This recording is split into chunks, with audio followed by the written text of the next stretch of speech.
ရောင်ရဲခြင်းဆိုတဲ့မြန်မာစကားလုံးရဲ့ပါဠိကတော့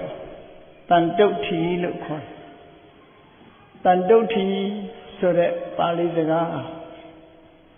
ဘုရားမြတ်စွာရဲ့အဆုံးအမတော်တွေထဲမှာမြင့်မြတ်တဲ့ကျင့်စဉ်တစ်ခုအနေနဲ့ဖော်ပြထားတဲ့နေရာမှာအသုံးပြုလို့ရှိတယ်ပေါ့38ကျမ်းမင်္ဂလာထဲမှာလည်းပဲတန်တုဋ္ဌိဆိုတာပါတယ်မေတ္တာတုတ်ထဲမှာလည်းပဲတန်တုတ်သကောစသူကရောစလို့မေတ္တာပွားများအားထုတ်ရမယ့်ပုဂ္ဂိုလ်ရဲ့အရည်ချင်းထဲမှာလည်းပဲဒီတန်တုဋ္ဌိနဲ့ပတ်သက်ပြီးတော့ဖော်ပြထားတာရှိတယ်အဲ့တော့တန်တုဋ္ဌိဆိုတာဘယ်လိုအဓိပ္ပာယ်လဲလို့ဆိုတန်ဆိုတာမိမိမှာရှိတဲ့ပစ္စည်းဥစ္စာနဲ့တုဋ္ဌိဆိုတာကျင့်တတ်တာကိုယ်ရှိတဲ့နာနဲ့ကျင့်တတ်တယ်ရောင်ရဲတယ်တင်းတိမ်တယ်လို့ဗမာစကားမှာရောင်ရဲခြင်းတင်းတိမ်ခြင်းလို့ဒီလိုအဓိပ္ပာယ်ရပေါ့အဲ့ဒီရောင်ရဲခြင်းတင်းတိမ်ခြင်းဟာသူတော်ကောင်းတွေကျင့်တဲ့အကျင့်တစ်ခုပဲဖြစ်တယ်ရသော်ဘုရားကိုယ်တိုင်ကလောကမှာအများဆုံးဥစ္စာလို့ရှာဖွေကြည့်မယ်ဆိုလို့ရှိရင်တန်တုဋ္ဌိလို့ဆိုရရောင်ရဲခြင်းဟာအကောင်းဆုံးသောအမြတ်ဆုံးသောပစ္စည်းဥစ္စာပိုင်ဆိုင်ရမယ့်ဓနတွေထဲမှာတန်တုဋ္ဌိဆိုတာအကောင်းဆုံးသောဓနလို့ဒီလိုသတ်မှတ်ပြီးတော့ဟောပြောထားတာဘုရားဘာသာဝင်သူတော်စင်တွေအနေနဲ့ဘုရားရဲ့အဆုံးအမတော်ကိုမျက်နှိုးပြီးဘုရားဆုံးမတဲ့လိုက်နာကျင့်သုံးလိုကြတဲ့ပုဂ္ဂိုလ်တွေမြတ်စွာဘုရားကတန်တုဋ္ဌိပရမန္တနာတန်တုဋ္ဌိပရမန္တနာဆိုဓနလို့ဆိုတဲ့ဥစ္စာတွေထဲမှာတန်တုဋ္ဌိလို့ဆိုတဲ့ရောင်ရဲတဲ့ဥစ္စာဟာအကောင်းဆုံးပဲလို့ဒီလိုအဓိပ္ပာယ်ရတယ်ပေါ့နော်ရောင်ရဲခြင်းဟာအကောင်းဆုံးပဲလို့ရောင်ရဲခြင်းဆိုတာကိုယ်ဟာနဲ့ရောင်ရဲတာရဲ့ရှိတာနဲ့ရောင်ရဲတာရဲ့နှစ်ခုရှိတယ်ကိုယ်ဟာနဲ့ရောင်ရဲသောအဖြစ်သူများဟာကိုမလိုချင်ဘူးရှိတာနဲ့ရောင်ရဲသောအဖြစ်မရှိတာကိုလိုက်ပြီးတော့တန်တမျောလင့်ပြီးတော့မနေဘူးရှိတာလေးနဲ့နေတတ်တယ်ထိုင်တတ်တယ်ဆိုတာဘဝမှာအလွန်ငြိမ်းချမ်းမှုကိုဖြစ်စေနိုင်တဲ့ကျင့်စဉ်တစ်ခုပဲလောကမှာလူတွေရောင်ရဲမှုမရှိသည့်အတွက်ကြောင့်ဒုက္ခတွေရောက်ကြတယ်ရောင်ရဲမှုရှိတာချမ်းသာဒုက္ခရခြင်းအကြောင်းလို့ဆိုတာမြတ်စွာဘုရားကဟောပြောမှသာသိတယ်။ဘာဖြစ်လို့လဲဆိုတော့လူတွေရဲ့ဆန္ဒလောဘနဲ့တွဲဖက်ပြီးတော့နေတာလူချင်မှုတွေကလွှမ်းမိုးနေသည့်အတွက်ကြောင့်ကိုယ်ဟာနဲ့လည်းမရောင်ရဲဘူးသူများဟာနဲ့သူများဟာကိုလူချင်တဲ့စိတ်တွေဖြစ်လာတယ်ရှိတာနဲ့မရောင်ရဲဘူးမရှိတာတွေကိုမျှော်လင့်တဲ့စိတ်ဓာတ်တွေဖြစ်လာအဲ့ဒါလိုဖြစ်လာတော့ဘာဖြစ်လဲစိတ်ဆင်းရဲမှုတွေရှုပ်စွာကြုံကြ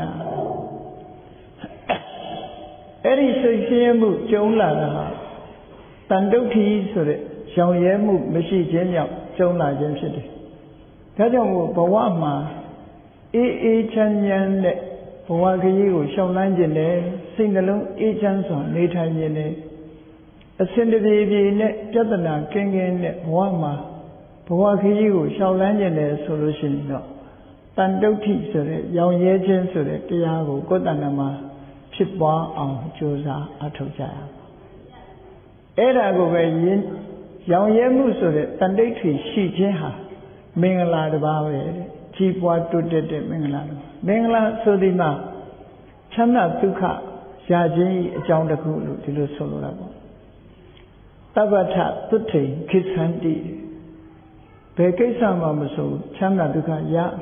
မင်္ဂလာရဲ့အကျိုးဆိုတာဒီတိုင်းလိုက်နာမယ်ဆိုရင်ဘယ်ကိစ္စမဆိုချမ်းသာဒုက္ခရတယ်တပ္ပထမပရာဇိတာဘယ်ကိစ္စမှအရှုံးမရှိဘူးဆိုတော့ဒီတန်တုဋ္ဌိဆိုတဲ့တရားဟာအလွန်အရေးပါတဲ့တရားမိမိတို့နေ့စဉ်ဘဝမှာလည်းပဲဒီတရားရှိတဲ့ရှိလိုက်တယ်ပေါ့လူတိုင်းမှာဒီတရားရှိတဲ့ရှိလိုက်တယ်မရှိသေးရင်ရှိအောင်ကြိုးစားတဲ့တရားတစ်ခုပဲဘာအတွက်လဲဆိုရင်စိတ်နှလုံးအေးချမ်းမှုအတွက် စိတ်နှလုံးအေးချမ်းပြီးတော့လောကမှာလူတွေဟာအပူအလွန်များတဲ့ပေါ့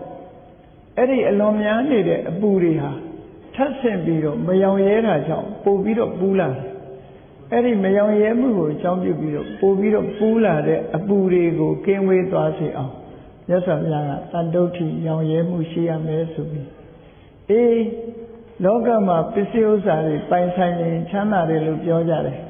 မြတ်စွာဘုရားကအဲ့ဒီလိုပစ္စည်းဥစ္စာတွေပိုင်လို့ချမ်းသာတယ်ဆိုလို့ရှိရင်တန်တုဋ္ဌိဆိုတဲ့ပစ္စည်းဥစ္စာဟာအကောင်းဆုံးပါလို့ဒီလိုဟောတာနော်တန်တုဋ္ဌိပရမန္တနာကိုဟာနဲ့ရောင်ရဲခြင်းကိုရှိတာနဲ့ရောင်ရဲခြင်းကိုဟာနဲ့ရောင်ရဲခြင်းရဲ့ကိုရှိတာနဲ့ရောင်ရဲခြင်းကိုဟာနဲ့ရောင်ရဲခြင်းရှိတာနဲ့ရောင်ရဲခြင်းနှစ်ခုရှိကိုဟာနဲ့ရောင်ရဲသည့်အတွက်ကြောင့်သူများဟာကိုလိုချင်စိတ်မရှိတော့ရှိတာနဲ့ရောင်ရဲသည့်အတွက်ကြောင့်မရှိတာအတွက်မျောလင်းတောင်းတမနေဘူးဆိုတဲ့အဓိပ္ပာယ်ကိုဖော်ပြတယ်နော်အဲ့တော့တန်တုဋ္ဌိရဲ့ဆန့်ကျင်ဘက်တွေကဘာတွေတုံးဆိုအတ္တရိစ္ဆတာအလွန်လောဘကြီးခြင်းအလွန်လိုချင်ခြင်းမဟိစ္ဆတာကြီးမားသောလိုချင်လောဘရှိခြင်းဆိုအဲ့ဒါတွေကဆင်းရဲဒုက္ခရောက်ခြင်းအကြောင်းတရားတွေပဲဆင်းရဲဒုက္ခရောက်ခြင်းအကြောင်းတရားအဲ့ဒါကြောင့်စာပေကျမ်းဂန်တွေပါတန်တုဋ္ဌိရဲ့ဒီအဓိပ္ပာယ်ကိုဖော်ပြတဲ့အခါမှာဒီဆန့်ကျင်ဘက်အနေအားဖြင့်လိုချင်လောဘကြီးမားခြင်းရဲ့ဆန့်ကျင်ဘက်တစ်ခုအနေနဲ့သက်သာပြားရှင်းလင်းဖော်ပြထားတာရှိတယ်ပေါ့ဒီလူဝတ်ကြောင့်ပဲဖြစ်ဖြစ်ရှင်ယဟန်ပဲဖြစ်ဖြစ်ပေါ့နော်ဘယ်သူပဲဖြစ်ဖြစ်အိယာဒီတောင်လူပေါ်မှာနေကြတဲ့ပုဂ္ဂိုလ်တွေပဲဖြစ်ဖြစ်အိယာမတောင်ယဟန်ပေါင်ရောက်သွားတဲ့ပုဂ္ဂိုလ်ပဲဖြစ်ဖြစ်ကိုယ်မှရလာတာနဲ့ရောင်ရဲနိုင်ရမယ်ကိုယ်ရှိတာနဲ့ရောင်ရဲနိုင်ရမယ်အဲ့ဒီရောင်ရဲနိုင်တဲ့သဘောဆိုလိုတာကတော့လောဘကိုချိုးနှိမ်တဲ့သဘောအဲ့ဒီလောဘဆိုတဲ့လူချင်မှုကိုချိုးနှိမ်ထားတဲ့သဘောဟာအလွန်မင်္ဂလာရှိတယ်လောကမှာလူတွေကမင်္ဂလာရှိခြင်းညာမင်္ဂလာရှိခြင်းလို့မင်္ဂလာရှိပါစေမြန်မာလူမျိုးတွေဆိုလို့ရှိရင်မင်္ဂလာပါနဲ့နှုတ်ဆက်လေးရှိကြတကယ်မင်္ဂလာရှိအောင်နေကြလို့ရှိရင်စိတ်နေသဘောထားတစ်ခုကတော့ကိုယ်ဟာနဲ့ရောင်ရဲခြင်းရှိတာနဲ့ရောင်ရဲခြင်းဒီနှစ်ခုနဲ့ပြည့်စုံရင်ပဲမင်္ဂလာရှိပြီလို့ဒီလိုပြောမရောင်ရဲခြင်းကြောင့်ဖြစ်ပေါ်လာမဲ့အပြစ်အနာစာတွေအလုံးလွန်မြောက်ပြီးတော့ရောင်ရဲခြင်းကြောင့်ရရှိလာတဲ့အကျိုးကျေးဇူးတွေကိုအလုံးရရှိပြီးတော့သွားမှာပါလို့ဒီလိုဆိုတာပေါ့နော်အဲ့ဒီလိုဆိုတာဒါကြောင့်တရားနဲ့ပတ်သက်ပြီးတော့တန်တုဋ္ဌိဆိုတဲ့စကားလုံးနဲ့ပတ်သက်ပြီးတော့သက်ဆောင်ရသခင်ကိုရောမြတ်ဓမ္မပဒမှာလည်းဟောထားတယ်နောက်တစ်ခါဝိပင်္ဂပါဠိလို့ဆိုတဲ့အဘိဓမ္မာ9ကျမ်းထဲမှာအပါဝင်ဖြစ်တဲ့ပါဠိမှာလည်းတန်တုဋ္ဌိဆိုတာနဲ့ပတ်သက်ပြီးတော့ရှင်းလင်းဖော်ပြထားရှိတယ်ပေါ့အဲ့တော့ယဟန်နေအနေနဲ့ပြောမယ်ဆိုရင်ဘာလို့ဆိုရင်ယဟန်ဘဝရောက်လာတဲ့ပုဂ္ဂိုလ်ဟာဝတ်စရာရဲ့စားစရာရဲ့နေစရာရဲ့မကျမ်းမမာရဲ့စေဝါရဲ့ဒါကအသက်ရှင်ဖို့အတွက်ပစ္စည်းလေးပါဆိုတာလိုအပ်တယ်ဝတ်စရာမရှိဘူးဆိုရင်အသက်ရှင်ဖို့ခက်ခဲမယ်နေစရာမရှိဘူးဆိုရင်လည်းအသက်ရှင်ဖို့ခက်ခဲမယ်စားစရာမရှိဘူးဆိုရင်လည်းအသက်ရှင်ဖို့ခက်ခဲတယ်မကျမ်းမမာလို့စေဝါတတ်စာမစားနိုင်ဘူးဆိုလို့ရှိရင်လည်းအသက်ရှင်ဖို့ခက်ခဲတယ်အဲ့ဒီပစ္စည်းတွေရဲ့ရည်ရွယ်ချက်ဟာအသက်ရှင်ဖို့ဆိုတဲ့ဥတည်ချက်တစ်ခုနဲ့ပြတ်သွားတာဒါကြောင့်ရသော်ဘုရားကယဟန်တော်တွေကိုတတိပေးဆုံးမတဲ့အခါမှာသံသင်္ကန်းကြောင်းဆေးလို့ဆိုတဲ့ပစ္စည်းလေးပါဟာဆိုင်ရာအကျိုးတရားလေးတွေကိုမြုပ်ကိုးပြီးတော့ဒီ ဒီအကျိုးတရားတဲ့မပိုတဲ့ရှိမှန်းချက်တွေနဲ့ဒီပစ္စည်းလေးပါးကိုအသုံးပြုရမယ်ဥပမာမယ်ဝတ်ဆရာဆိုတာဝတ်ဆရာနဲ့ပတ်သက်ပြီးတော့ဝတ်ဆရာဆိုဒီမှာအဆက်လုံးဖို့ရဲ့အပူကာကွယ်ဖို့ရဲ့အအေးကာကွယ်ဖို့ရဲ့မချင်စတဲ့သရဝါတွေရဲ့ကြိုက်ခဲမှုကရှောင်ရှားနိုင်ဖို့ရဲ့ဆိုတဲ့ရည်ရွယ်ချက်နဲ့ဒီအဝတ်ကိုဝတ်ကြအဲ့ဒါမူလရည်ရွယ်ချက်ပဲဖြစ်တယ်လှဖို့ဝတ်တာမဟုတ်ဘူးကြွားဖို့ဝါဖို့ဝတ်တာမဟုတ်ဘူးရည်ရွယ်ချက်ကအဆက်လုံးဖို့ဟာအဓိကအပူအေးကာကွယ်ဖို့ဆိုတာအဓိကမချင်ရင်လေးစတဲ့သရဝါတွေရဲ့ကြိုက်ခဲမှုကိုကာကွယ်ဖို့ဆိုတာအဓိကအဲ့ဒါကိုအစင်စက်မပြတ်နှလုံးသွင်းဆင်ခြင်ဖို့လက်ဆောင်ပြားကလမ်းညွှန်ထားတယ်အဲ့တော့အရာဒီကြောင့်လူပေါင်းနေတဲ့ပုဂ္ဂိုလ်တွေလည်းပဲမူလရည်ရွယ်ချက်ကဒီရည်ရွယ်ချက်ပဲဝိဆရာဆိုဒီမှာအရှက်လုံဖို့အတွက်ပဲအပူအေးကာကွယ်ဖို့အတွက်ပဲနောက်မချင်စားတဲ့အန္တရာယ်တွေကာကွယ်ဖို့အတွက်ပဲဒီတဲ့ပိုးလာတာတွေဟာလောဘအလျောက်ဖြစ်လာတာဖြစ်တယ်လူတွေရဲ့မူလရည်ရွယ်ချက်ကဒါစားစရာဆိုတာလည်းကြည့်လိုက်မယ်ဆိုလို့ရှိရင်ခန္ဓာကိုယ်တည်ထက်ပြီးတော့အလုံးလုံးနိုင်ဖို့အတွက်ခန္ဓာကိုယ်မှာအင်အားတွေရပြီးတော့အလုံးလုံးနိုင်ဖို့အတွက်စားရစားတဲ့အခါမှာကြိုက်လို့စားတာတဲ့အသက်ရှင်ဖို့စားတယ်လို့ဆိုတာနောက်ပိုင်းကျတော့ကြိုက်လို့စားတာဖြစ်လာသက်ရှင်ဖို့စားတာဆိုတဲ့အတိုင်းအတာတစ်ခုနဲ့ပိုးလာပြီးတော့ကြိုက်လို့စားတယ်တချို့ဆိုရင်ဝဝစားပြီးသေမယ်ဆိုတဲ့လူတောင်ရှိသေးတယ်နော်ကြိုက်လို့စားတာ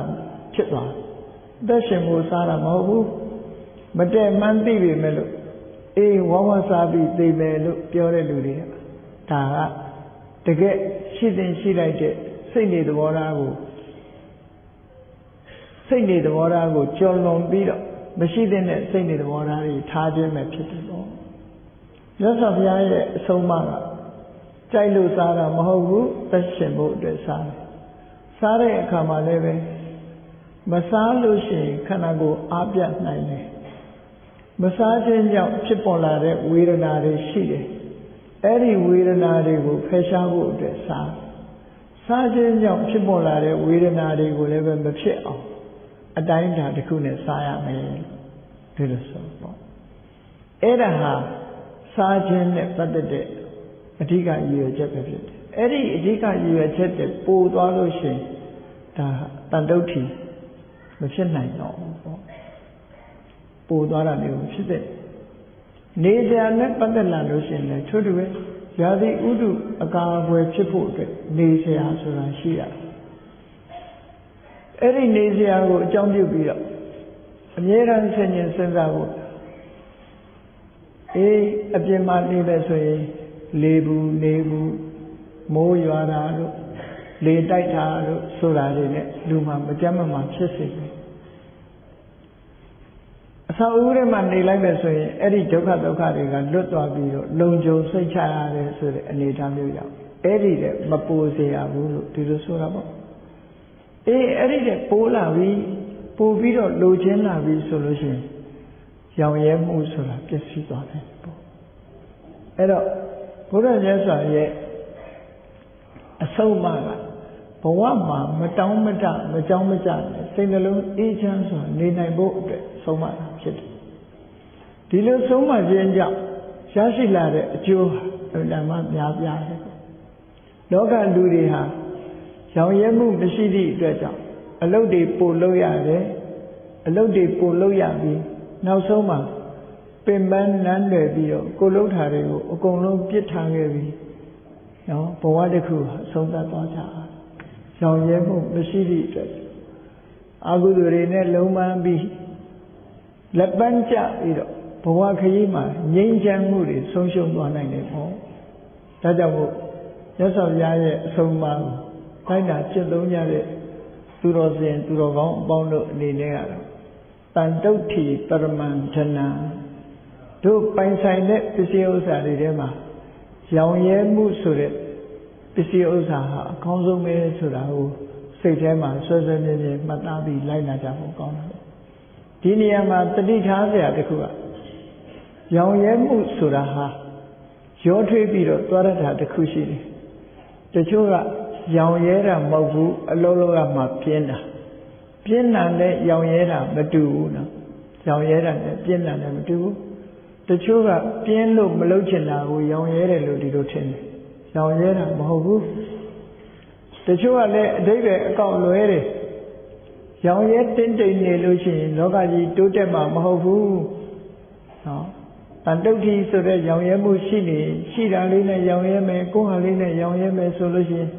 Tote on Loma Mofu, but sitting net Lanyone conclusion, Swera Muri Shiri. Solure Davega, Eramum Hofu, Beloya Hulu, Joram Hofu, Josiah Me, Dodo, Yaoyedian Sura, Pian Sura, the Chasi, to land at the Dwara. Mayayeru Sure, Ludiaga, Senda Chili. The Kohane Mayaye Pukudiaha, Palo, Tumiaha, Lugene City Bomb. Tumiaha, Lugene City, Chili, the Pukudiaha, Pajimles, no sono, the Kodimia Chitan. No, County Yauda Lazo, County Yauda, Hobu. Edivagachi, County Yabu. No, the car. Shira ne Mayayebu, Meshira, Tonda needed Pugudiaha. Sing alone, agent who Peroma Yahu. I don't Meshira go, she on Lower Melu. The Shira Lene China, Meshira, Mashanelo, Tilupiona, Lamhobu, Devega. No, Yaoyeji, Devega, Arilu, Solora Mobu. Meshira, Shira, she on Shajeha, Mayayelu Mahofu. Mayayelumo. Mayayechin Sudima. Peroma, say him a Chinamusa, Shim. Machinamushi, Mera. Machinamushi, Nedi, Treasure. 2 years, say that, sing alone, Asian Musura, Pero Kama, Yana, Uri. Tajabu, Xiaoyemuye, Tamboha, Alonchi Mare, to the Sola. Logajima belong to the on low. Kohane Yaoyere Bogua, to the other single, Logene said Shivu. She ran there Yaoyere Bogua, she on Loke, she la on Joseph. Mashida Rigo, Mule down Damu, she on Loke. Joseph Atomu never suffer. She la de Kamale, she ran it, Yaoyena. But Yaoyebu so the Bogu Yoga, Bibu Yaonemare, the Caesar Jambio. Sagamia and the Tamuti on Yautapo. In the Amaso, Midasu Nija, Midasu Nija Kama, Ishima loaded Bukua, a true cheta. Every day, Mayayere Dua, a true Yare Kaja, a Chema Sergeant and Chiba. Ta, Shida and Mayayera no call. A Chema Sergeant. Now they a Chinchede Kaja, a true release sergeant. Shira never young yet at the ball. Maria Siaroji, young Yemusura. Kabama, Sanjay Tenla, young Yemushi. Minumen Letega. Maria Daima. Maria Muoma, Kuwere, Maria Chaudaima, Trendo, Maria Siaroji. Young Yereneyama, Sanamuna, Sanja Buku Yipit. Siaroji below young Yedele Sura, Santa de Capiaria, Balores, the Yajaro, Songo, Piovio Chet, Piovio Cheteca, Sarah Yia below Melodin, some Piovio Lisorole, Sachi Luera Bo, Waya the Darabo, Shira to Yawera. Again, Yawu, Sonia Le Pioleda, Mama Tacheba o Bioma Valley. Sarah Yiga Elumio, Piovio Lisor, Waya the Darabo. Now the Ejaro, Mama Ichetal. Mama Ichede Kajaro, Ejiganito, down on the Sahara ball of Subio, Chinanijan. Or now the Ejaro, Hinema,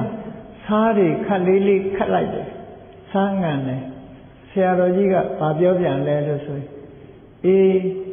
စားလေးလေးနဲ့ဆိုတော့လေအစာကြေတာပေါ့ကွယ်ဟောစားကြေတာစားမပါတဲ့နေ့ကြပြန်တော့စားမပါပဲနဲ့ဒီတိုင်းကပ်ပြန်ကတ်တဲ့အခါကျတော့ရင်ငတ်တက်တာပေါ့ကွာလို့ပြောတယ်ကဲအဲ့ဒါမျိုးရောင်ရဲတယ်လို့ခေါ်တာနော်ရောင်ရဲတယ်လို့ခေါ်အဲ့ဒီလိုသာရောင်ရဲမယ်ဆိုလို့ရှိရင်ချက်ပြုတ်ကျွေးတဲ့ပုဂ္ဂိုလ်ကလည်းသဒ္ဓါမှာပဲ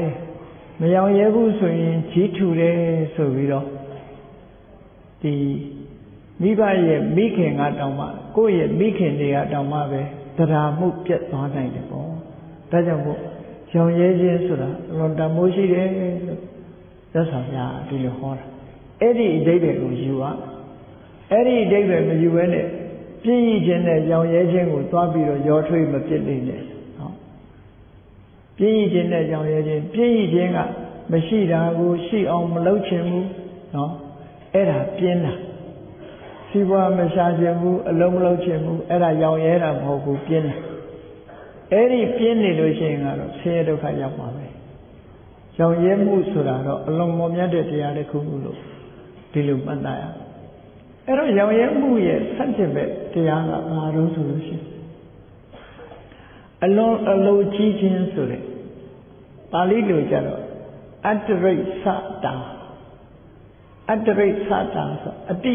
အိစ္ဆတာလွန်လွန်မင်းမင်းလောဘကြီးခြင်းလွန်လွန်မင်းမင်းလိုချင်တဲ့စိတ်များခြင်းမဟိစ္ဆတာလောဘကြီးခြင်းဆိုတဲ့အဲ့ဒီတရားတွေကတော့တန်တုဋ္ဌိဆိုတာလေဆန့်ကျင်မဲ့တရားတွေဖြစ်လာတယ်ဘုန်းကြီးဆိုရင်လည်းဘုန်းကြီးလောဘကြီးရင်ဟောအလွန်လိုချင်မှုတွေများရင်လွန်လွန်ကဲကဲလိုချင်တဲ့စိတ်တွေရှိရင်မကောင်းဘူး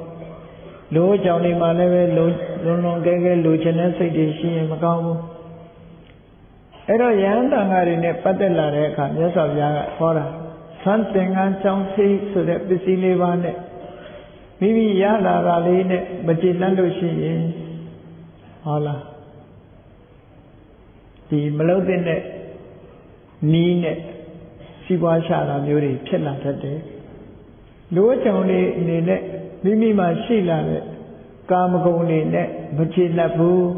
မရှိတဲ့ကာမဂုဏ်တွေကိုမျောလင့်တောင်းတနေတယ်ဆိုလို့ရှိရင်တစုံတစ်ခုရာဇောမှုကိုကျူးလွန်တာမျိုးတွေဖြစ်လာနိုင်တယ်ဒါကြောင့်မို့လို့တန်တုဋ္ဌိဆိုတာရှိရမယ်လို့ဒီလိုဆိုရတယ်ပေါ့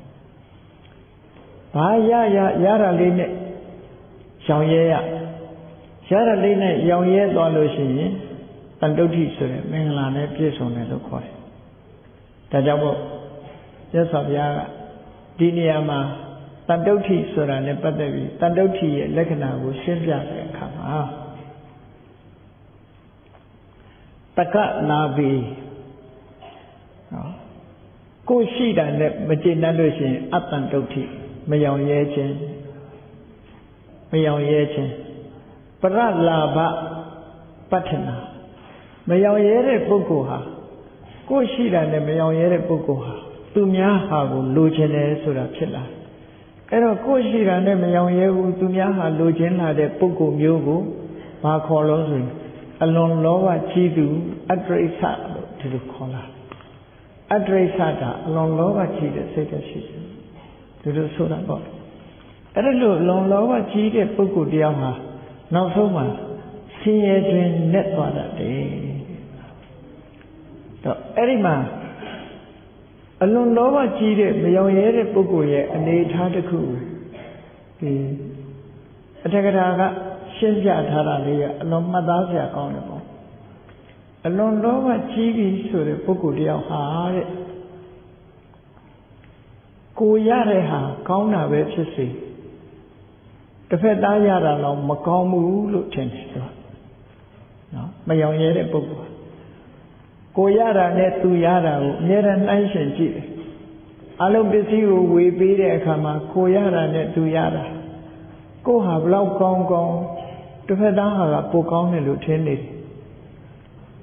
ဟောကိုဟာကအများနဲ့ညံ့တယ်လို့ထင်နေလောဘကြီးတဲ့ပုဂ္ဂိုလ်မจิตတတ်ပုံကိုပြောမယောင်ရဲတဲ့ပုဂ္ဂိုလ် အဲ့ဒါကိုရှင်းပြထားပါမှာနော်အတ္တနာလတ္ထပဏိတံပိလာမကံဝိယခာယတိကိုရထားတဲ့ပစ္စည်းကအလွန်ကောင်းပြီမဲ့လို့ညံ့နေလို့ထင်သွားတယ်တဲ့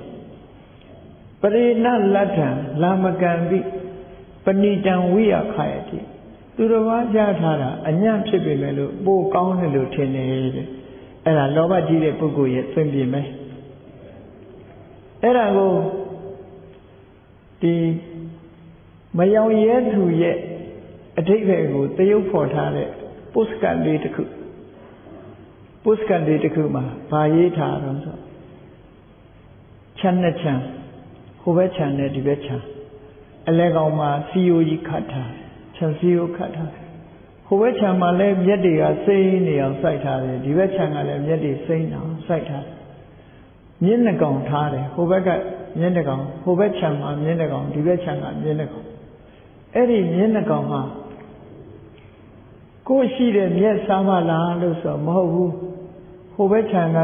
မြင်းကဒီဘက်ခြံကမြက်ကိုလှမ်းကြည့်တယ်ဒီဘက်ခြံကမြင်းကလည်းဟိုဘက်ခြံကမြက်ကိုလှမ်းကြည့်နေတဲ့ပုံလုံးထားပြီးအောက်ကဘာရေးထားတော့ဆိုဟိုဘက်ခြံကမြက်ကပူစိမ့်နေနော်မကြည်တတ်တဲ့လူရဲ့သဘောမယောင်ရဲတဲ့လူရဲ့သဘောကအမြဲတမ်းအဲ့လိုဖြစ်တယ်အဲ့တော့လူတွေမှာဟိုဘက်ခြံကမြက်ကပူစိမ့်နေကြတယ်နော်အရာထဲမှာဆိုရင်ဟိုဘက်အိမ်ကပူလှတယ်လို့ထင်နေအောင်ပါလေအဲ့ဒီလူတွေဖြစ်တယ်အရာထဲမှာဆိုလို့ရှိရင်သူ့ဟာကပူကောင်းတယ်ကားတော်မှပဲကားတူတဲ့စီခြင်းသူကားပူကောင်းတယ်လို့ထင်ဟောဒီလူတွေမယောင်ရဲတဲ့လူတွေရဲ့စိတ်ဓာတ်မှာအဲ့ဒီလိုမတည်ငြိမ်မှုတွေအများအားဖြစ်တယ်မျက်နှာကောင်ဟာကိုယ့်မျက်ကိုမစားနိုင်မနဲ့ဟိုဘက်ခြံကမျက်ကပူစိမ့်နေဆိုပြီးတော့ကြည့်နေသလိုပဲသူများဟာပူကောင်းတယ်လို့စိတ်ကထင်နေတတ်တယ်တဲ့အဲ့ဒါကိုတီဟိုကျောင်းမှာဖြစ်ပျက်ခဲ့တဲ့ဇာလံကလေးတစ်ခုမှတ်တမ်းတင်ထားတာရှိဘိက္ခုနီအမျိုးသမီးယဟန်မ30ဥပဒကတယောက်ကနေပြီးတော့သူတို့ရဲ့ဒေသမုံလေးတွေသေသေးချာချာပြင်ဆင်ပြီးတော့ကတ်တယ်အဲ့မုံကတ်တဲ့အခါမှာအကြီးဆုံးဘိက္ခုနီမမှာရောင်ရဲမှုဆိုတာမရှိဘူးမရှိသည့်အတွက်ကြောင့်အလုံးတညီတဲ့မုံတစ်ချက်စီဝေလိုက်တယ်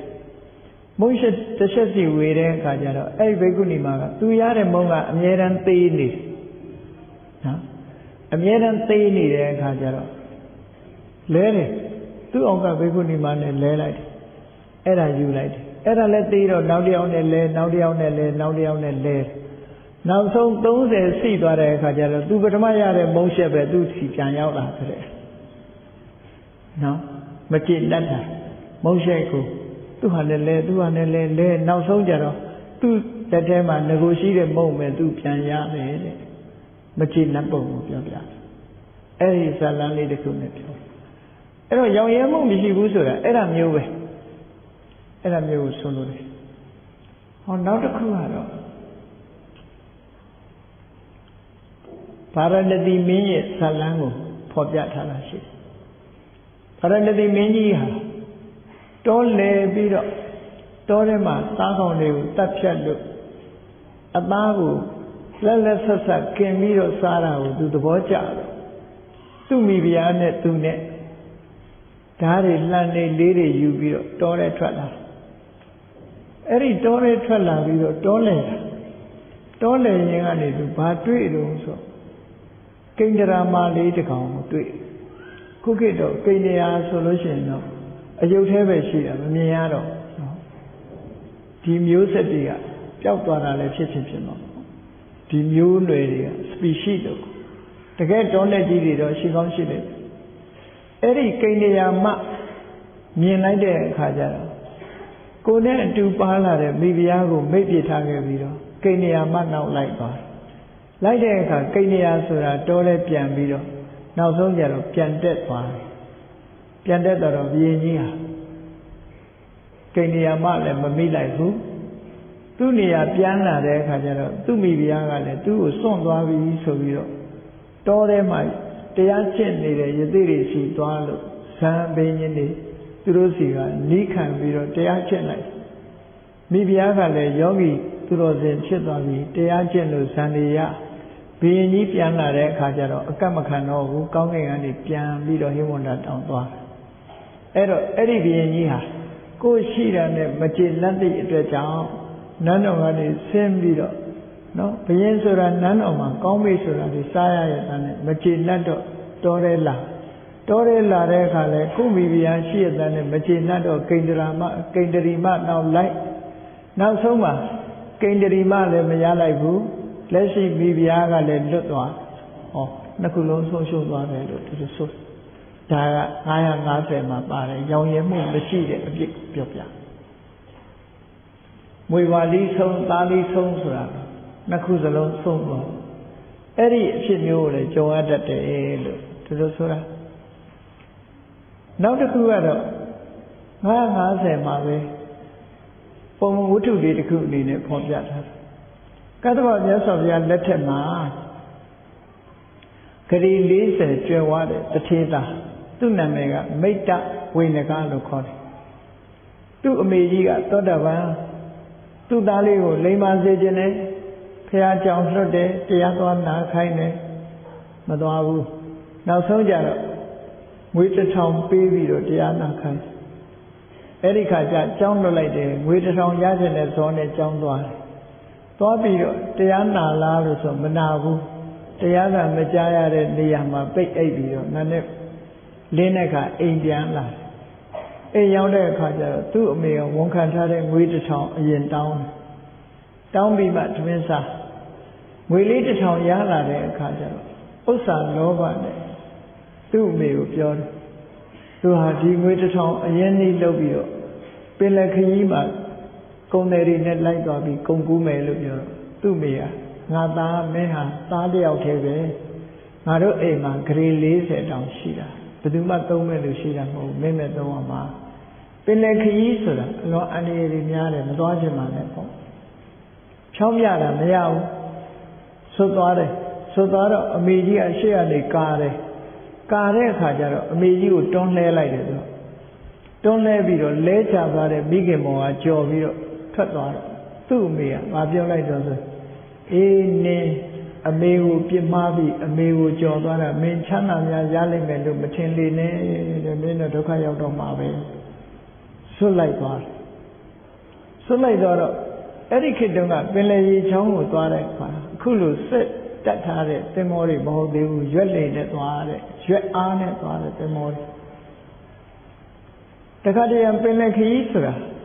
အင်တာမတ်ထူးဆန်းအံ့ဩဖွယ်ကောင်းတဲ့ကြောက်မဲ့ဖွယ်အန္တရာယ်တွေနဲ့ကြုံတတ်တယ်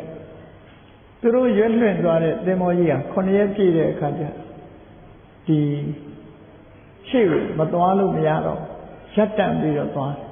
အဲ့ဒါလို့ရပ်တန့်တဲ့အခါအဲ့ဒီခေတ်ကလူတွေရဲ့ယုံကြည်ချက်အရာဒီပေါ်မှာလူယုံမှာတယောက်ပါနေတယ်သူ့ကိုမဖယ်ရှားဘဲနဲ့သင်္ဘောခရီးဆက်သွားလို့မရဘူးဆိုပြီးတော့မဲချတဲ့အခါကျတော့ဒီမိတ္တဝေနကဆိုတဲ့လူကိုပဲမဲချအေးနောက်တစ်ခါထချသူ့ပဲကြတယ်နောက်တစ်ခါထချသူ့ပဲမဲကြသူ့ပဲမဲကြတဲ့အခါကျတော့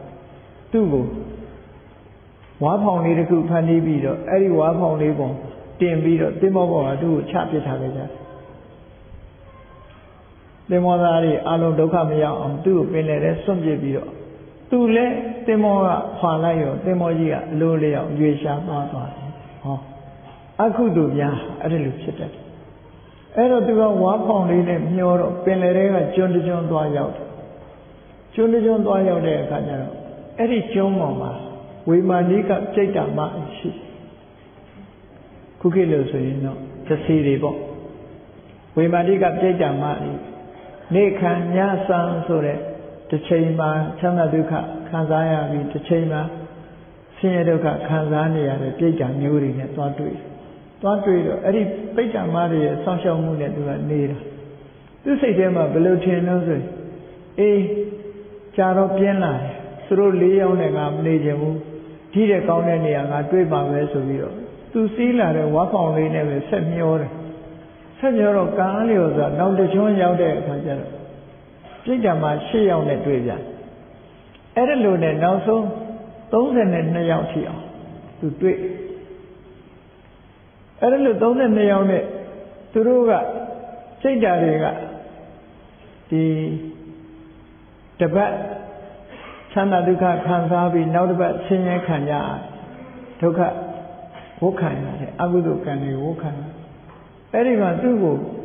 တယောက်တည်းထားခဲ့တယ်ပေါ့ဒီမှာပဲနေပါတခြားမသွားပါနဲ့လို့ဆိုတာနားမထောင်ပဲနဲ့ဆက်ပြီးတော့သူသွားတယ်လောဘကကြီးကြီးလာတင်းတိမ်ရောင်ရဲမှုမရှိဘူးဆက်သွားတော့ဘယ်ရောက်သွားတော့ဆိုကျွန်းတကျွန်းပေါ်ရောက်သွားတယ်အဲကျွန်းပေါ်ရောက်တဲ့အခါကျတော့ကျွန်းပေါ်ကိုသူတက်လိုက်တဲ့အခါတချင်းဆိုတာကြားတချင်းဆိုတာသူ့နားထဲမှာကြားဘာတော့တွေ့တော့ဆိုလူတယောက်ဟာ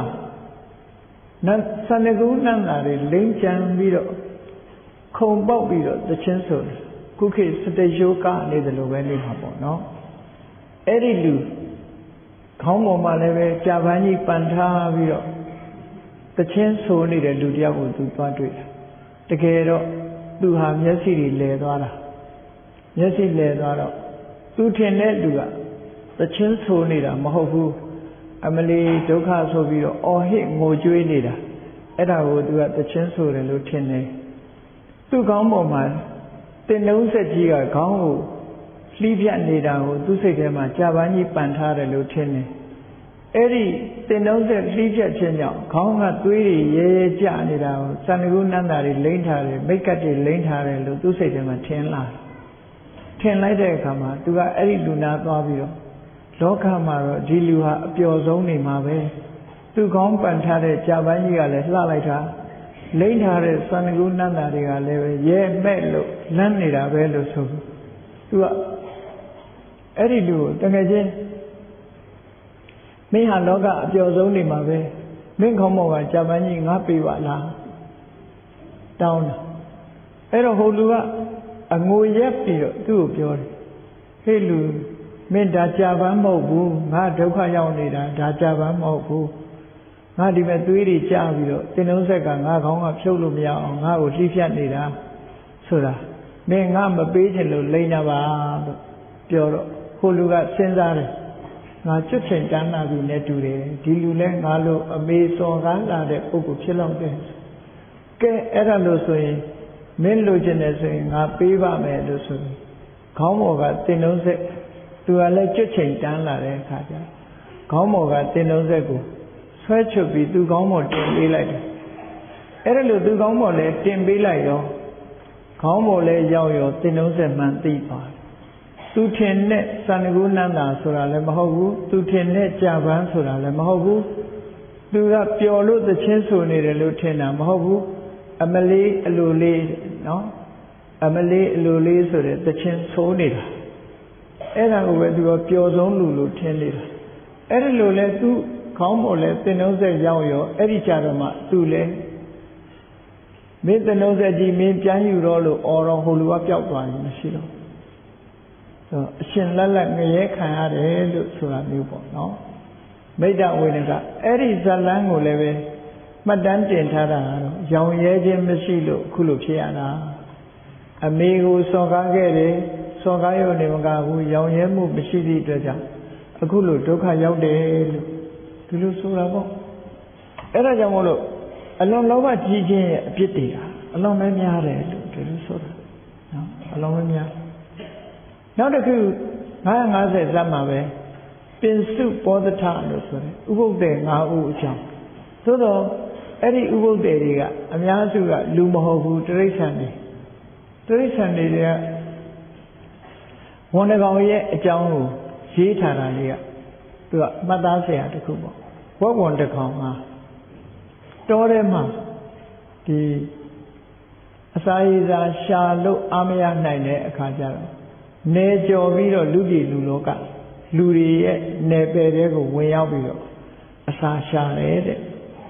အဲ့ဒါလို့အစာရှာတဲ့အခါကျတော့ဘာဖြစ်လဲဆိုတော့လူတွေရဲ့ဝိုင်းပြီးတော့ပြစ်ခတ်မှုလှန်နဲ့ထိုးမှုဆိုတာတွေခံရတဲ့အခါခေါင်းလိုက်တန်ရတန်ချက်တွေနဲ့ကိုယ်လည်းပဲဆုပ်ဆုပ်ပြက်ပြက်နဲ့အသက်လူပြီးတော့ပြန်ထွက်ပြေးလာမှတောထဲပြန်ရောက်လာတယ် အဲ့ဒီဝက်ဝင်ကြီးကငါလုပ်လဲလို့ဆိုတော့ငါဟာတဲ့ကိုနေရာကိုခါတိုင်းလို့ပုံမှန်လေးအစားအစာရှာဝေစားရင်ဟုတ်ကဲ့တန်းနဲ့လူတွေနီးတဲ့အရက်ကိုငါသွားလို့အခုလိုဒုက္ခတွေရောက်တာပဲဒီလောဘကိုမတတ်ရင်မဖြစ်ဘူးဒီလောဘကင်းဖို့ငါဥပုသ်ဆောင်မယ်အစာမစားတော့ဘူးဆိုပြီးတော့ဝက်ဝင်ကြီးကသူ့ရဲ့အကြောင်းအရာကိုသူပြန်ပြောပြတဲ့စကားလေးအနေနဲ့950မှာရေးသားထားတာအဲ့ဒီမှာလည်းပဲအလွန်လောဘကြီးလို့နေကြုံပြီးတော့သွားမိသည့်အတွက်ကြောင့်ဒီဝက်ဝင်ကြီးဟာဒုက္ခရောက်တယ်တဲ့အဲ့ဒါကိုလည်းပဲဇာလံအနေနဲ့ဖော်ပြထားတာရှိတယ်ဟောနောက်တစ်ခုအနေနဲ့ပြောမယ်ဆိုလို့ရှိရင်မယောင်ရဲတဲ့ပုဂ္ဂိုလ်တွေဟာဒုက္ခရောက်တတ်တယ်လူပဲဖြစ်ဖြစ်တိရစ္ဆာန်ပဲဖြစ်ဖြစ်တခါတော့ကကြီးငှက်တကောင်ဟာနော်ခင်းကမြစ်ကြောပေါ်မှာဝဲပြီးတော့ပြန်လိုက်တဲ့အခါမှာမြစ်ကြောပေါ်မြစ်ရည်စည်းထဲမှာဆင်ကြီးတကောင်သေပြီးတော့ပေါ်လို့ပုံမျောနေတာကိုသူတွေ့တယ်တွေ့တဲ့အခါကျတော့အဲ့ဒီပေါ်ပြန်ချလိုက်တာပြန်ချလိုက်တော့ဆင်သေးကြီးလည်းတွေ့ရောဟန်ကြပြီဒီကောင်ကြီးငါဘယ်မှလိုက်အစာရှာစရာမလိုဘူးရေငတ်လို့ရှိရင်ဒီရေကိုတောက်လိုက်ရုံပဲဆာလို့ရှိရင်လည်းဒီဆင်ကောင်ရဲ့အသားကိုစားလိုက်ရုံပဲအိတ်ဆရာရှိလဲဒီပေါ်မှာပဲအိတ်လိုက်ရုံပဲဆိုပြီးတော့ကြီးကန်းကဒီဆင်ကောင်ကြီးပေါ်မှာသဘောချပြီးတော့ဆင်ပေါ်မှာနားပြီးစားလိုက်တောက်လိုက်နဲ့အဲ့လိုမိမိမှုနေလိုက်တာတနေ့ကျတော့ရက်ကြလာခါကျတော့ဆင်ကြီးကပဲရောက်သွားတော့ဆင်သေးကောင်ကြီးကမျောသွားတော့ပင်လယ်ထဲရောက်သွားပင်လယ်ထဲရောက်သွားတဲ့အခါကျတော့တဖြည်းဖြည်းကမ်းနေပြောက်သွားပင်လယ်ပြင်ကြီးကအလွန်ကျယ်တော့ကမ်းမမြင်လမ်းမမြင်အနေထားမျိုးရောက်လှိုင်းတွေကပုတ်ဆိုတဲ့အခါကျတော့ကြီးဟာဆင်လေးကြီးကလည်းတဖြည်းဖြည်းပုတ်လာတယ်ကြီးလာတယ်လှိုင်းတွေကလည်းပုတ်လာတယ်ဆိုနောက်ဆုံးကျတော့ဆင်လေးကောင်ကြီးလည်းလှိုင်းပုတ်တဲ့တံမခံနိုင်တဲ့အခါကျတော့နော်ပုတ်ကွာပြီးတော့ပြတ်ထွက်လာတဲ့အခါကြီးကန်းကြီးကအဲ့ဒီပေါ်မှာနေလို့မရတော့ကောင်းကင်ပြန်တက်ပြီးတော့ကမ်းရှာတော့လဲရှာလို့မတွေ့တော့ဘူးနောက်ဆုံးမှာပင်လယ်ထဲမှာပဲအတောင်ညောင်းပြီးတော့ကြပြီးသေဆုံးသွားတယ်အဲ့ဒါဟာလည်းပဲကြောင်ရဲတင်နေမှုမရှိဘဲနဲ့အလွန်လောဘကြီးသည့်အတွက်ကြောင့်မိမိချက်စားနေရမဟုတ်ဘဲနဲ့နေရာဌာနတစ်ခုမှာလောဘလိုက်ပြီးတော့သွားသည့်အတွက်ကြောင့်ကြီးမိုက်ဟာဒုက္ခရောက်ရတယ်လို့ဆိုတဲ့ပုံဝတ္ထုတစ်ခုအနေနဲ့950မှာဒီလိုဖော်ပြထားတာရှိတယ်ပေါ့ဒါတွေကသင်္ကန်းစာယူဖို့တာရကတွေသာဖြစ်တယ်ပေါ့အဲ့ဒါဟာရောင်ရဲမှုဟာအလွန်အရေးကြီးတယ်တဲ့နောက်ဆုံးမှာမြတ်စွာဘုရားကရောင်ရဲမှုမရှိဘူးဆိုလို့ရှိရင်ကောင်းကင်ကနေပြီးယရနာမိုးတွေရွာချပေးတောင်မှပဲလူဟာတင့်တယ်ရောင်ရဲသွားတယ်ဆိုတာမရှိဘူးတဲ့ဘယ်တော့မှမရောင်ရဲနိုင်ဘူးတဲ့အဲ့ဒီ950ဇတ်ထဲမှာပဲရှေးတုန်းကလူတွေရဲ့တက်တန်းဟာအလွန်ရှည်လျားတဲ့ခေတ်မှာမန္တာတုဆိုတဲ့စัจ जा မင်းကြီးတူအကြောင်းဟောထားတာရှိတယ်မန္တာတုဆိုတဲ့စัจ जा မင်းကြီးဟာအလုံးကိုတက်တန်းရှည်တယ်အလွန်တက်တန်းရှည်တော့လူပြည်မှာလည်းပဲမုန်းနေလောက်အောင်သူကအစိစဉ်ချမ်းသာတွေခံစားမသေးဘူးအသက်ကတာရှည်တဲ့အခါကျတော့သူ့စိတ်ကူးကဘလို့ရတော့ဆိုငါလူချမ်းသာတော့ခံစားရပြီတာဝရိန္ဒနတ်ပြည်ကနတ်ချမ်းသာဘယ်လိုနေပါမလဲနတ်ပြည်ကိုသွားပြီးတော့ကြည်အောင်မယ်ဆိုပြီးတော့တရားမင်းတို့ရဲ့နေရာဖြစ်တဲ့တာဝရိန္ဒနတ်ပြည်ကိုသူစัจ जा ရဏစီးပြီးရောက်သွားတယ်။ခိုရောက်တော့တရားမင်းကြီးကကြိုးဆိုတယ်ပေါ့လာပါဆိုပြီးတရားမင်းကြီးကစီးစိမ်တဝက်ခွဲပြီးတော့သူ့ကိုပေးတယ်။သူကဘုံတကူကြီးတာကြီးတော့မန္တပင်းကြီးနဲ့တရားမင်းနဲ့နှစ်ဦးပူးတွဲပြီးတော့တာဝရိန္ဒနတ်ပြည်ကြီးကိုမင်းလုပ်နေကြတယ်။အဲ့ဒီလိုမင်းလုပ်တာသူ့အသက်ကဘယ်လောက်ရှည်တုန်းဆိုတရားမင်းမောင်းကိုသူရောက်ပြီးတော့မှ36ယောက်သေတယ်တဲ့သူကမသေသေးဘူးနော်အဲ့ဒါလောက်ထိအောင်အသက်ရှင်နောက်ဆုံးကြတော့36ယောက်သောတရားတွေကုံလွန်သွားတဲ့အခါမှာသူ့ရဲ့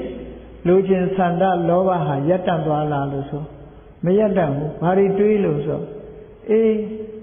အခုငါတဝက်စီ50-50ပေါ့တဝက်စီအုပ်ချုပ်ရတာဟိုကျေနပ်เสียမကောင်းဘူးငါပဲလုံးဝအာဏာပိုင်ဖြစ်အောင်လုပ်မယ်လို့ဆိုပြီး လက်ရှိတရားကိုတတ်ပြီးတော့အာနာသိမ့်မလို့လဲကြံလိုက်ရောအဲ့ဒီမှာသူ့အကုသိုလ်တွေက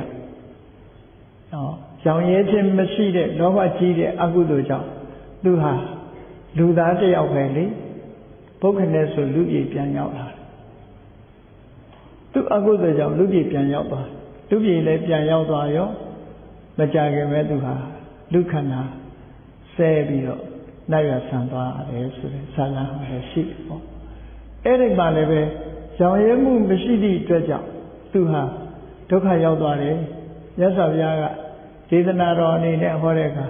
လူတွေဆိုတာတဲ့ကောင်းကင်ကနေပြီးတော့ယရနာမိုးကြီးရွာတောင်မှပဲဘယ်တော့မှတင့်တယ်ရောင်ရဲကြမှာမဟုတ်ဘူးတဲ့ကတိခေတ်မှာလည်းပဲကြည့်လေလူတိုင်းဟာစီးပွားရှာလို့ရပ်တန့်သွားတယ်လို့ရှိမှမရှိတာစီးပွားရှာလို့ရပ်တန့်သွားတယ်မရှိဘူးပို့ပြီးတော့သာလိုချင်လာကြတယ်လိုချင်လာသည့်အတွက်ကြောင့်ပို့ပြီးတော့လိုအဘတွေများလာပြီးနောက်ဆုံးမှဒုက္ခတွေရောက်ကြတယ်တနေ့ကျတော့အားလုံးကိုပြစ်ထားပြီးတော့ထားခဲ့ရတာတွေကြည့်ပဲဒါကြောင့်မို့တန်တုဋ္ဌိဆိုတာရှိတာနဲ့ခြေလက်ချင်းကိုယ်ဟာလည်းခြေလက်ချင်းဆိုတဲ့ရောင်ရဲခြင်းဆိုတဲ့တရားဟာအလွန်တန်ဖိုးရှိတဲ့တရားဖြစ်လို့တရားချစ်ခင်သူတော်စင်ပြိဿတ်တို့အနေနဲ့မင်္ဂလာတစ်ပါးမိမိတို့တဏ္ဍာမှာဖြစ်ပွားအောင်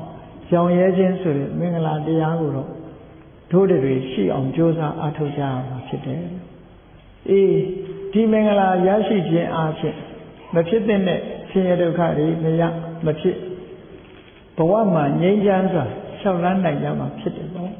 ဒီတန်တုဋ္ဌိဆိုတဲ့တရားကိုအခြေခံပြီးတော့ရသော်ဘုရားသခင်ကိုရောမြတ်ကဒီတန်တုဋ္ဌိတရားဆိုတာဟာလောဘရဲ့ဆန့်ကျင်ဘက်တင့်တယ်ရောင်ရဲခြင်းဆိုတဲ့အလောဘတို့အဒေါသတို့အမောဟတို့ကောင်းမြတ်တဲ့ဒီစိတ်နေသဘောထားတွေဖြူစင်တဲ့စိတ်နေသဘောထားတွေလွှမ်းမိုးထားသည့်အတွက်ကြောင့်ဒီပုဂ္ဂိုလ်ဟာလိုချင်မှုဆိုတဲ့လောဘကိုချိုးနှိမ်နိုင်တယ်အဲ့ဒီလောဘကိုချိုးနှိမ်မှုဟာဆင်းရဲဒုက္ခငြိမ်းခြင်းရဲ့အကြောင်းတရားဖြစ်တယ်ဒါကြောင့်မို့လောဘကိုချိုးနှိမ်တဲ့နေရာမှာပို့ပြီးတော့ခိုင်မာအောင်ချိုးနှိမ်ဖို့အတွက်ကဘာလုပ်ဖို့လိုသလဲလို့ဆိုတဲ့အခါကျတော့မြတ်စွာဘုရားကကိုပြန်ပြီးတော့ဆန်းစစ်ဖို့လိုအပ်တယ်တရားရှာကိုမှတွေ့လို့ဆိုတဲ့အတိုင်းပဲကိုပြန်ပြီးတော့စစ်ဆေးတဲ့အလုပ်ဟာကမ္မထာအလုပ်ပဲဖြစ်တယ်ကိုပြန်စစ်ဆေးလိုက်တဲ့အခါကျတော့ဘာတွေတွေ့တုံးဆိုရုပ်လို့ဆိုတဲ့အထီကိုခန္ဓာကိုယ်ကြီးရယ်နာမ်လို့ဆိုတဲ့အသိစိတ်ရယ်အဲ့ဒီရုပ်နဲ့နာမ်ဒီနှမျိုးကိုပဲတွေ့တယ်အဲ့ဒီရုပ်နဲ့နာမ်နှမျိုးအပေါ်မှာလူတွေကဘာထင်ကြလဲလို့ဆိုရင်ငါလို့ထင်တယ်ငါဟာလို့ထင်တယ်ငါဆိုတာကိုစဉ်းစားကြည့်တဲ့အခါမှာငါဆိုတာဘယ်ဟာခေါ်တာလဲငါဟာဆိုတာဘယ်ဟာခေါ်တာလဲလို့တစ်ခုစီဆန်းစစ်ပြီးတော့ကြည့်တဲ့အခါမှာငါဆိုတာလဲရှာတွေ့မှာမဟုတ်ဘူးငါဟာဆိုတာလဲရှာတွေ့မှာမဟုတ်ဘူးရှာကြည့်မယ်ဆိုရင်လူမှာရှိတာယုံနဲ့နာနှစ်ခုရှိတယ်လို့ဆိုပါတော့ငါလို့ငါပိုင်တယ်လို့ပြောရမယ့်အရာတစ်ခုပါဘာရှိလဲကောင်းကိုယ့်ရဲ့ခေါင်းပေါ်ကသပင်လေးတစ်ခုကိုပဲကြည့်အောင်ငါပိုင်တယ်လို့ပြောရမလားငါပိုင်တယ်လို့ဆိုလို့ရှိရင်ခေါင်းပေါ်ကသပင်ဟာတဖြည်းဖြည်းဖြူတာမဖြစ်တဲ့ဘူးလေတဖြည်းဖြည်းဖြူသွားတယ်ကိုမပိုင်ဘူးကိုယ်ပါးစပ်ထဲမှာရှိတဲ့သွားလေးတွေကလည်းတစ်ချောင်းချင်းပြုတ်နေတယ်ငါဆိုလို့ပြောစရာမရှိဘူးငါဟာလို့ပြောစရာမရှိဘူးကိုယ်ဘဝဟာလည်းတဖြည်းဖြည်းရင့်ရော်ပြီးတော့အိုမင်းလာတယ်ခန္ဓာကိုယ်မှာရှိတဲ့အားတွေဟာလည်းတဖြည်းဖြည်းကျဆင်းလာတယ်အဲ့တော့ငါဟာလို့ပြောစရာတခုမှမရှိဘူးသူဆိုင်ရာအကြောင်းတရားကြောင့်ဖြစ်ပေါ်နေတဲ့ရုပ်တရားတက်မြတာရှိတယ်လို့တုံညသဘောကိုဆင်ခြင်စဉ်းစားနိုင်လာတယ်ပေါ့လောကမှာတုံညလို့ဆိုတာအနတ္တကိုမြင်ခြင်းပဲဖြစ်တယ်ပေါ့တုံညတာနုပဒနာတုံညသဘောကိုရှုနိုင်တယ်ဆိုတာအနတ္တကိုရှုတာအနတ္တဆိုတာခန္ဓာကိုယ်ထဲမှာယုံနဲ့နာကလွဲလို့ငါဆိုတာမရှိဘူးငါဟာဆိုတာမရှိဘူးအတ္တဆိုတဲ့ဆိုးဆိုတာမရှိဘူးဝိညာဉ်ကောင်လက်ပြကောင်ဆိုတာမရှိဘူးယုတ်တရားနတ်တရားနှစ်ခုပေါင်းစပ်ထားလို့သာဖြစ်နေတယ်ဥပမာမဲ့စကားပြောတဲ့ talking clock ပေါ့နာရီလေးတစ်ခုကိုကြည့် Eri nai lea a chain of Pioni. A chain of Pioni, Tuma. A county had is so deep hollow that a chain of Pioni. But do that Pioni that Lelo Sobiro, Tazazi, Chochi like my solution. Sagapiore had a Kumasatu. No? Nai lyrical Chochi, Sagapiora, the Kuma, Dreama, the Mahovu. A chain of Pioja made a Surale, Alo, a town jury, Nini do that shit. Toduwe, Ponido de Due, Kanago Haleve, Shonen, Naku Ponsatari Veja, Sagapiore, Mure, Yere, or Damuri Chilla. It's a cozy Pelagria solution. Yoga the Gabiora Lemovu, Nanga the Gabiora Lemovu, Naku Ponsa Lema Sagabio. Sabi Jangama, Yuk de Yoguchi, Yuk de Yoha, Yuk de Yokleha. June, Josere, Lune, Chilide, Kaja, Yolia, Taka. The Gero, Joye, a swanet, Taka, Nijana, Joe Pulame, a unit, the Chazi Talame, so by the Kuma, Lonana, Swan Armshi. Toduwe Kanago Yitikuloma, the Chilame, Yonan and Naku, Quenchilita, and by the Kuma, Piambiro. So sharp Tolan and the Kuma Mashiro. No, so then Quellita Nedavine, Chili, Duria Kanagoma, Nandaya Chokora Nedavine, Yodo Yukajia, Mafia so. A big along on board Yokora, really. Ero Yunana, Uza Quedara, where they look your Jabo. A Naku Ponsatare Kama, so shiny. Eddie the body good, singing Sensa People are met Nova Diago, Chune Bio, Chijan Joko Atoja. Erno, Jonan and Naku Queviro, that one so a duty, Job Bobby, so Namaruba, Priscilla, Nano Kore. Eri that was so a duty, Piauayo Nevago, T. Yonan Sora, Dua Chilla Mohu, Saya, a John Diari, John Chilla, a John Diari, by my name and Dila, we say, this year break Nano Kore. A Jaulia Sodima, Sena Chiboli. Yes, he got Miendi Sekali, Chilade, Sura, West Sena Chile. Yes, she there, told Yesi Rema Tehala Ayo net Yesi song like that, Kama, Miendi Sekura, Pola. Again, Ayo Lempatimu, Yesi Lemakamu, so Miendi Sega, Poma Hobo. Nane, a planet, so like the Jam, Javi says to that bola, Nakone, and Nane, so like Nandi says to that bore, Shianet, no, a Yavanet, so like my lady says to that bore, Toduwe, Kanagole, a Tidri Ayo, so like the Kama, Tidi says to that bore. Janet Ayo Nene, say that so like the Kama, Twidi says to that bola,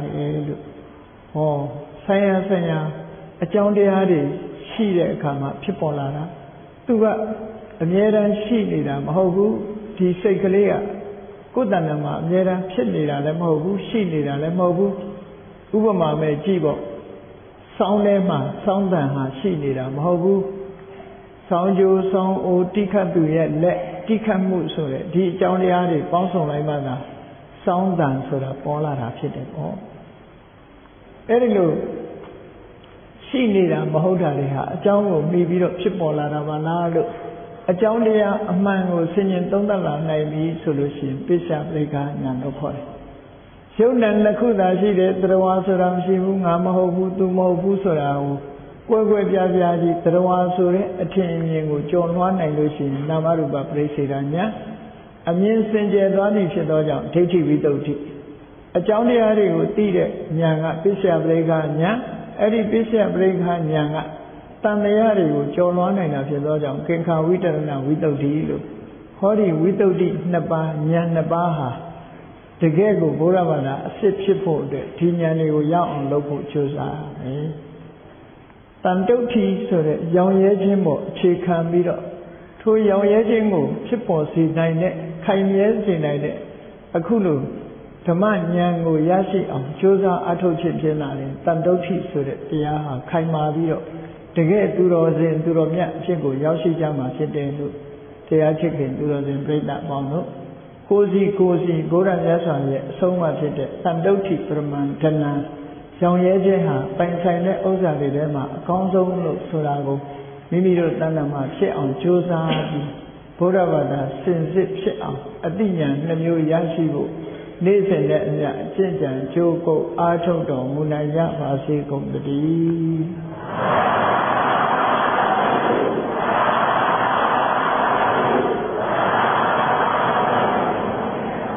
မေတ္တာပွားရအောင်တတ္တဝါများစွာနေရန်กว่าသံသာကြပါစေတတ္တဝါများစွာနေရန်กว่าသံသာကြပါစေ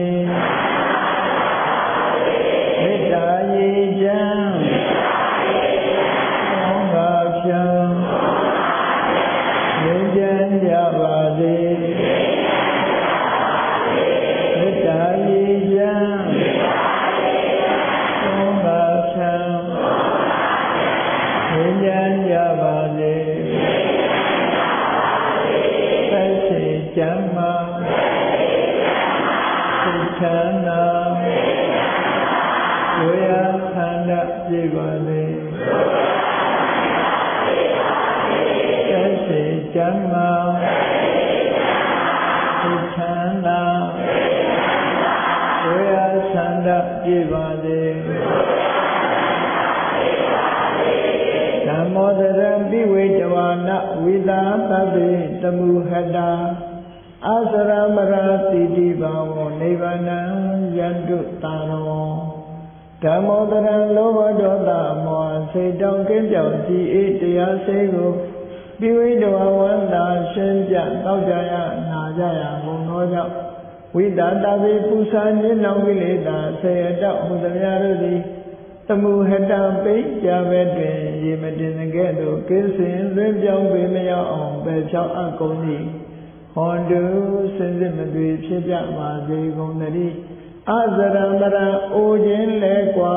နာခြင်းလဲကင်းသေးခြင်းလဲရှင်းထသောတိတိကုံကိလေသာဟုပုခတိကင်းငြိမ်းရာအစစ်ဖြစ်ပေထသောနိဗ္ဗာန်နိဗ္ဗာန်ဟုသောဤပြုတော်သို့သာရောတရားဖြစ်ခင်စိတ်ကောင်းဝိညာဉ်သူတော်စင်များတို့သည်ယန္တုပါရဝိအစဉ်စဉ်မြင့်တယ်မြင့်၍မလင့်ပုံသည်ဆက်ရောက်တော်မူကြပါစေကုန်သတည်း